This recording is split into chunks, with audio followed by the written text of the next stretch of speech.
అందరికీ నమస్కారం. హోంమంత్రిపై రాళ్లతో దాడి, తలకి తీవ్ర గాయం, పరిస్థితి విషమం. ఈ విషయాలను తెలుసుకుంది వీడియో మీరు కంప్లీట్గా చూడండి. అప్పుడే మీకు కంప్లీట్ ఇన్ఫర్మేషన్ ఏంటో అర్థమవుతుంది. అదేవిధంగా చాలామంది వీడియో చూస్తున్నారు కానీ సబ్స్క్రైబ్ చేసుకోవడం మాత్రం మర్చిపోతున్నారు. దయచేసి సబ్స్క్రైబ్ చేసుకోండి. సబ్స్క్రైబ్ చేసుకోవడం వల్ల నేను చేసే ప్రతి ఒక్క అప్డేట్ మీరు ముందుగానే పొందగలుగుతారు. అదేవిధంగా చాలామంది లైక్ చేయడం మర్చిపోతున్నారు. దయచేసి లైక్ చేయండి. లైక్ చేయడం వల్ల ఈ ఇన్ఫర్మేషన్ అనేది మనం చాలా మందికి రీచ్ చేయడం వల్ల అవుతాం. ఇంకా లేట్ చేయకుండా వీడియోకి వెళ్ళిపోతాం. ఫ్రెండ్స్, హోంమంత్రిపై రాళ్లతో దాడి, తలకు గాయమైంది. అయితే పోలీసులు చెప్పిన ప్రకారం మరో 2 రోజుల్లో ఎన్నికలు ఉండడంతో ఇవాళ ప్రచార పర్వం ముగిసింది. అయితే నేపథ్యంలో ఎన్నికల ప్రచారం ముగించుకొని వస్తున్న ఎన్సీపీ శరద్ పవార్ వర్గం నేత అనిల్ దేశ్ముఖ్ నాగ్పూర్ కటోల్లో దాడి జరిగింది. ఆయన మహారాష్ట్రలో మాజీ హోంమంత్రి. కటోల్ నియోజకవర్గంలో అనిల్ కుమార్ సలీల్ ఇండియా కూటమి తరపున పోటీ చేస్తున్నారు. అయితే దీంతో కొడుకుని గెలిపించుకునేందుకు ప్రచారంలో పాల్గొన్న అనిల్ సభలో ప్రసంగించి వెనుదిరిగారు.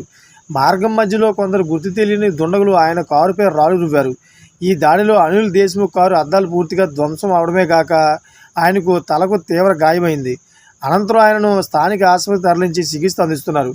అయితే ఆయనపై దాడి చేసింది ఎవరు, ఎందుకు దాడి చేశారు అనే కారణాలపై పోలీసులు ఆరా తీస్తున్నారు.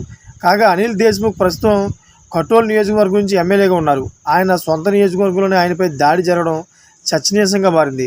చూసారా ఫ్రెండ్స్, ఇటువంటి లేటెస్ట్ అప్డేట్స్ కోసం ఛానల్ సబ్స్క్రైబ్ చేసుకుని గడపలు ఆలో పెట్టుకోండి. Thank for watching friends.